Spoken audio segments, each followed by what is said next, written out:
आजकल हमारे देश में पेट्रोल और डीजल के प्राइसेस घी से भी महंगे हो गए हैं। यही हाल रहा तो एक दिन ऐसा भी आएगा जब पेट्रोल और डीजल के लिए भी हमें लोन लेना पड़ेगा। जो पेट्रोल 1990 में 12 रुपए में बिकता था वो अब 110 रुपए में बिकने लगा है। लेकिन क्या आपने कभी सोचा है कि पेट्रोल और डीजल को कैसे बनाया जाता है और क्यों ये इतना महंगा है? जानेंगे आज पेट्रोल और डीजल बनने की पूरी कहानी, तो वीडियो को बिल्कुल स्किप मत करना। दोस्तों, वीडियो में पेट्रोल और डीजल निकालने का जो प्रोसेस आप देखेंगे उससे आपको पता लग सकता है कि इन्हें बनाना काफी आसान है, लेकिन जो दिखता है वो अक्सर सच नहीं होता। इनकी मैन्युफैक्चरिंग यानी कि इन्हें बनाने की प्रोसेस की वजह से भी पेट्रोल और डीजल इतने महंगे होते जा रहे हैं, क्योंकि इस प्रोसेस में अरबों रुपए खर्च होते हैं। ऐसा नहीं है कि पेट्रोल कंपनियां पेट्रोल और डीजल को सीधे जमीन से पंप करके निकाल लेती हैं और पेट्रोल पंप पर पहुंचा देती हैं, बल्कि उन्हें तो इस काम में बहुत मेहनत करनी पड़ती है। दरअसल पेट्रोल या डीजल हमें जमीन के भीतर से एक काले और गाढ़े तरल पदार्थ के रूप में मिलता है, जिसे पेट्रोलियम कहा जाता है, और ये दोनों ही फ्यूल इसी पेट्रोलियम से बनते हैं। पेट्रोलियम एक लैटिन शब्द है जिसका मतलब है चट्टानों से मिलने वाला तेल, जो कि जमीन के अंदर पाया जाता है। वैसे इस पेट्रोलियम के बनने की भी अपनी इंटरेस्टिंग कहानी है। आज से हजारों लाखों साल पहले जब इस धरती पर समय समय पर कई बार विनाशकारी आपदाएं आई, तब धरती पर रहने वाले जानवर और पेड़ पौधे जमीन की गहराई में दब गए, और हजारों सालों तक दबे रहने के बाद जब ये पूरी तरह से डिकम्पोज हो गए तब ये पेट्रोलियम में कन्वर्ट हो गए। हजारों सालों तक दबे रहने के चलते ये प्रेशर और हीट की वजह से लिक्विड में बदल गए, और इनमें से बहुत सारे ऐसे सोर्सेस समुद्र के अंदर या फिर जमीन के नीचे अभी भी दबे हुए हैं। जब इंसान ने पेट्रोलियम और उसकी क्वालिटीज को जान लिया तो कई बड़े बड़े कुओं से ड्रिलिंग करके इस पेट्रोलियम को निकालना शुरू कर दिया। इस पेट्रोलियम में कच्चा तेल यानी कि क्रूड ऑयल होता है। इस क्रूड ऑयल में पेट्रोल, नेफ्था, केरोसिन, डीजल और मोम जैसी चीजें होती हैं। एक बार जब इसे निकाल लिया जाता है तो इस कच्चे तेल को कारखाने में ले जाया जाता है। इस कारखाने को रिफाइनरी कहा जाता है। लेकिन क्या आप जानते हैं कि कच्चा तेल हर जगह नहीं पाया जाता है, और दुनिया में कुछ ही जगहें हैं जहां ये तेल मिलता है। ये पेट्रोलियम जमीन और समुद्र दोनों जगहों पर मिलता है। जो पेट्रोलियम समुद्र में होता है उसे निकालने के लिए फ्लोटिंग रिफाइनरी बनाई जाती है, और जमीन पर जो तेल होता है उसे निकालने के लिए वहां कुएं बनाए जाते हैं। ये प्रोसेस सुनने में जितना आसान लगता है उतना होता नहीं है। समुद्र हो या फिर जमीन, असली वक्त लगता है तेल के सोर्स को ढूंढने में। कई बार तो इसमें सालों लग जाते हैं और अरबों रुपए भी खर्च होते हैं। जो तेल हम तक पहुंचता है उसे ढूंढने के लिए समुद्र में कई बड़ी और महंगी मशीनें लगाई जाती हैं, जो एक जगह से दूसरी जगह तक तेल ढूंढती रहती हैं। जब इस मशीन को एक जगह से तेल मिल जाता है तो इसे आसपास की चट्टानों से मजबूती से बांध दिया जाता है ताकि ये हिल डुल ना सके। इसके बाद समुद्र के अंदर ड्रिलिंग की जाती है, जैसे घरों में नल लगाने के लिए ड्रिल करते हैं वैसे ही। लेकिन ये जो ड्रिल होती है वो हजारों फीट नीचे तक होती है। जैसे ही एक बार इस ड्रिल से तेल मिलता है तो उसे पाइप की मदद से इस तैरती हुई रिफाइनरी तक पहुंचा दिया जाता है।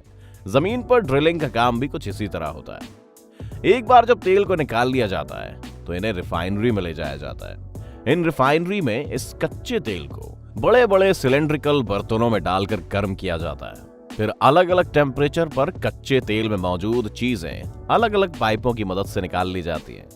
अब ये होता कैसे? असल में हमें पेट्रोल और डीजल पेट्रोलियम के अलग अलग टेम्परेचर पर मिलते हैं, इसीलिए इसे अलग अलग टेम्परेचर पर गर्म किया जाता है। आपको ये तो पता ही होगा कि हर तेल का अलग अलग बॉइलिंग पॉइंट होता है, और पानी का 100 डिग्री सेल्सियस। ऐसे ही कच्चे तेल का भी बॉइलिंग पॉइंट होता है, लेकिन इसे अलग अलग टेम्परेचर पर उबाला जाता है, क्योंकि इस कच्चे तेल में केरोसिन ऑयल और पेट्रोल डीजल होते हैं, जो अलग अलग टेम्परेचर पर ही मिलते हैं। जैसे जैसे हम पेट्रोलियम को उबालते हैं ये कच्चा तेल भाप बनने लगता है। इसे ऐसे समझिए कि डीजल को पाने के लिए 260 डिग्री तक कच्चे तेल को उबालना पड़ता है, और 40 डिग्री पर हमें पेट्रोल मिलता है। वहीं 160 डिग्री पर केरोसिन ऑयल मिलता है। इसी तरह एक कॉम्प्लेक्स प्रोसेस से पेट्रोल, डीजल और केरोसिन ऑयल जैसी चीजें हमें मिल जाती हैं। दोस्तों, अब आप समझ गए होंगे कि पेट्रोल किस तरह बनता है। एक बार जब हमें पेट्रोल और डीजल मिल जाता है तो इसकी टेस्टिंग होती है कि कितने ऑक्टेन का पेट्रोल मिला है। जितना ज्यादा ऑक्टेन उतना ज्यादा महंगा और अच्छा तेल माना जाता है। इसके बाद इसे टैंकर्स में भरकर ट्रांसपोर्ट किया जाता है। इस पूरे प्रोसेस में बहुत सारा इन्वेस्टमेंट होता है। इंडियन ऑयल और रिलायंस जैसी कंपनियां इंडिया में पेट्रोल और डीजल के लिए अरबों रुपए इन्वेस्ट करती हैं, तब कहीं जाकर पेट्रोल से हमारी गाड़ी चलती है। पेट्रोल बनने का प्रोसेस तो आपने जान लिया, तो ये भी बता दें कि इसकी कीमत इतनी ज्यादा क्यों होती है। पहला रीजन तो आपको अपने आप समझ आ गया होगा, जो कि है इसे निकालने का बेहद खर्चीला प्रोसेस। पेट्रोल और डीजल को निकालने के इस प्रोसेस को डिस्टिलेशन कहते हैं।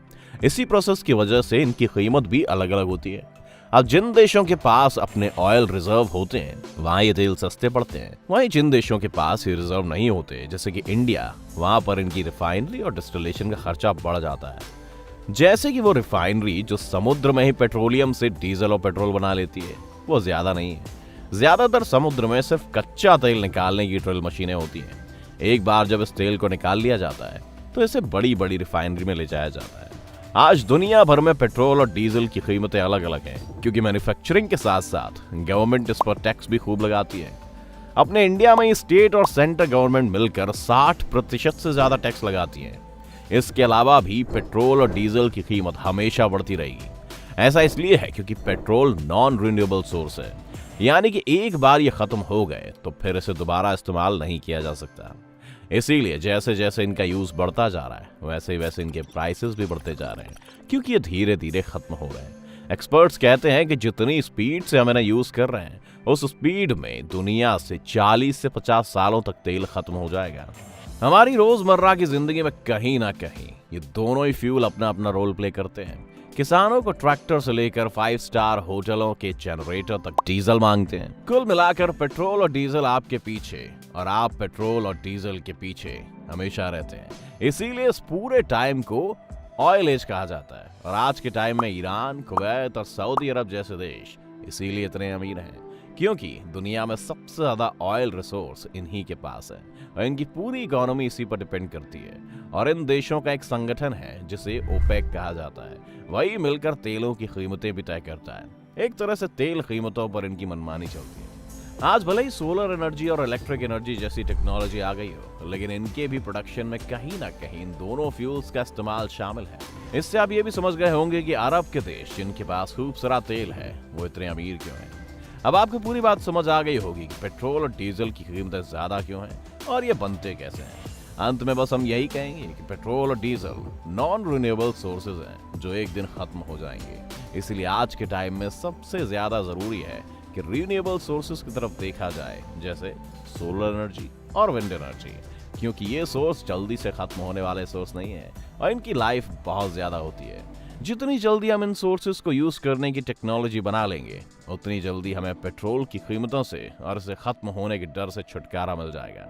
ये टाइम भले ही ऑयल एज का है, लेकिन जैसे जैसे दुनिया बदल रही है और नए नए एक्सपेरिमेंट्स के साथ टेक्नोलॉजी बदल रही है, आने वाला टाइम इन्हीं रिन्यूएबल एनर्जी रिसोर्सेज का होगा। इसलिए जितनी जल्दी हम इसमें आगे निकलेंगे, उतना ही हम सुपर पावर बनने की होड़ में आगे होंगे। इस वीडियो का सफर यही था। वीडियो पसंद आया हो तो वीडियो को लाइक और शेयर करना ना भूलें, और अगर आप इस चैनल पर नए हैं तो चैनल को सब्सक्राइब जरूर करें। हम फिर लेकर आएंगे ऐसी ही नई नई जानकारी वाली बातें एक नए एपिसोड में। तब तक के लिए अलविदा।